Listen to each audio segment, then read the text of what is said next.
Syederun Kepala Dinas Energi dan Sumber Daya Mineral atau Kadis ESDM Aceh, Insinyur Mahdinur MM bersama tim geologi Dinas ESDM Aceh meninjau lokasi tanah bergerak dan longsor, tepatnya di areal persawahan dan perkebunan tebu di Desa Pondok Bale, Kecamatan Ketol, Aceh Tengah pada Sabtu 18 Juni 2022. Dari kunjungan itu dilihat tanah bergerak dan tanah longsor itu masih berpotensi terjadi. Mahdinur kepada serambinews.com di Banda Aceh pada Senin 20 Juni 2022 mengatakan informasi ini disampaikan karena hasil kunjungan beliau pada Sabtu 18 Juni 2022 terlihat luas tanah yang sudah longsor terus bertambah. Didampingi Kabid Geologi, Ikhlas mengatakan hasil pemantauan dan pengukuran yang mereka lakukan sejak Juni 2011 hingga 11 Juni 2022 sudah 7 kali.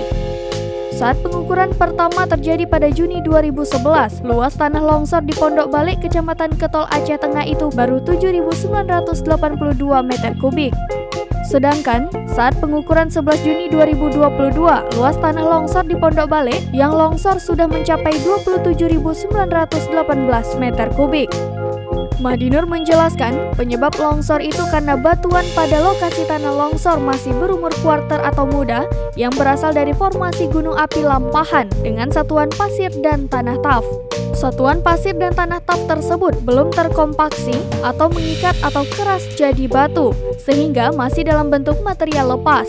Kadis Dinas ESDM Aceh Insinyur Mahdinur MM mengatakan, kami menyerukan kepada pemerintah Aceh Tengah, camat, dan kepala desa atau gampung setempat. Pertama, yaitu kepada masyarakat agar selalu waspada terhadap pergerakan tanah longsor di lokasi dekat areal tanah longsor, terutama pada saat musim hujan.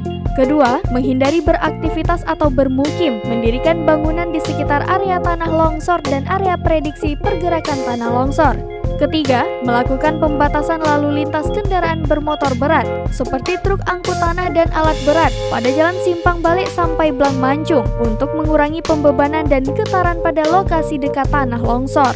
Keempat, memasang rambu-rambu bahaya tanah longsor di sekitar lokasi pergerakan tanah, agar masyarakat dapat lebih waspada ketika melewati jalan Simpang Bale sampai Blang Mancung.